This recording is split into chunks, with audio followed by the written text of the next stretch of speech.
আজকে একটা নতুন ভিডিওতে। আজকের ভিডিওটা মূলত আমি তোমাদের সাথে আলোচনা করব হচ্ছে তোমরা দেশের চলমান পরিস্থিতির কারণে অনেকেই কনফিউশনে আছো যে আইসিসিআর স্কলারশিপটা যে রেজাল্টটা সেটা এত লেট হচ্ছে, বা আমরা এই স্কলারশিপটা পাচ্ছি কিনা বা আমাদের পাওয়ার সম্ভাবনাটা আছে কিনা সেটা নিয়ে তোমরা অনেকেই কনফিউশনে আছো এবং আমাকে বিভিন্ন মাধ্যমে তোমরা মেসেজ করেছো যে দাদা আমাদের এই বিষয়টা নিয়ে আপনি একটু কোনো যদি ইনফরমেশন আপনার কাছে থাকে তাহলে অবশ্যই আপনি আমাদেরকে জানান। সো সেই জায়গার বা সেই বিষয়গুলো বিবেচনা করেই মূলত আজকের এই ভিডিওতে মূলত আজকে তোমাদেরকে আমি জানাতে চাই যে আইসিসিআর স্কলারশিপে বাকি দেশগুলোর জন্য অলরেডি প্রসেস যে নিয়মটার মাধ্যমে হতো সেই নিয়মেই চলতেছে। যদি বাংলাদেশিদের ক্ষেত্রে মূলত এই প্রসেসটা কিন্তু পরিবর্তন হয়েছে, যেহেতু চলমান দেশের পরিস্থিতির কারণে কিন্তু যে হাই কমিশন গুলো আছে তাদের নিজস্ব যে কার্যক্রমটা আছে তারা কিন্তু সঠিক সময় পরিচালনা করতে পারতেছে না। সেই পরিচালনা না করতে পারার কারণে কিন্তু হাই কমিশন গুলো যে আইসিসিআর অথরিটি আছে তাদেরকে ইনফর্ম করেছে।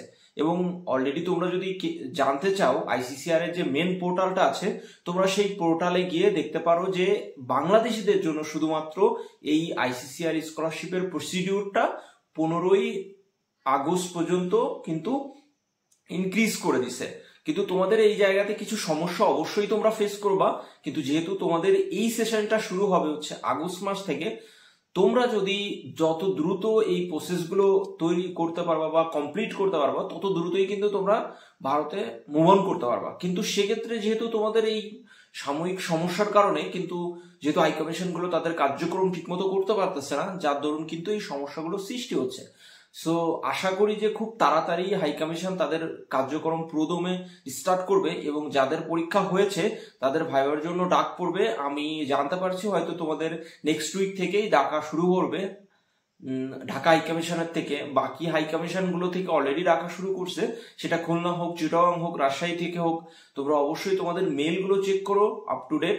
আশা করি যে তোমরা ইনফরমেশন জানতে পারবে এবং তোমরা 15ই আগস্ট পর্যন্ত কিন্তু তোমরা নির্দ্বিধায় তোমরা নিশ্চিন্ত মুক্ত থাকতে পারো যে তোমাদের 15 আগস্টের ভিতরেও তোমাদের অনেক রেজাল্ট আসবে, অনেক ইনফরমেশন তোমরা পেয়ে যাবা। সো সেই জন্য তোমরা অবশ্যই চিন্তা করবা না, যেহেতু সাময়িক পরিস্থিতির কারণে কিন্তু এই সমস্যাগুলো তৈরি হয়েছে। তো সেটা অবশ্যই অথরিটিরা দেখছে এবং সেই অনুযায়ী তারা ব্যবস্থা নিচ্ছে। সো এই হচ্ছে তোমাদের মেসেজ। আশা করি যে তোমরা এটা নিয়ে একদমই চিন্তা করো না। আইসিসিআর বা হাই কমিশনের যে প্রসিডিউর তারা যথাসময়ে চেষ্টা করবে এবং তোমাদের যত দ্রুত সম্ভব তোমাদের ফর্মালিটি ফিল আপ করে তোমরা ভারতে আসার জন্য তোমাদের প্রস্তুতির যে পর্বটা সেটা শুরু করতে পারবে।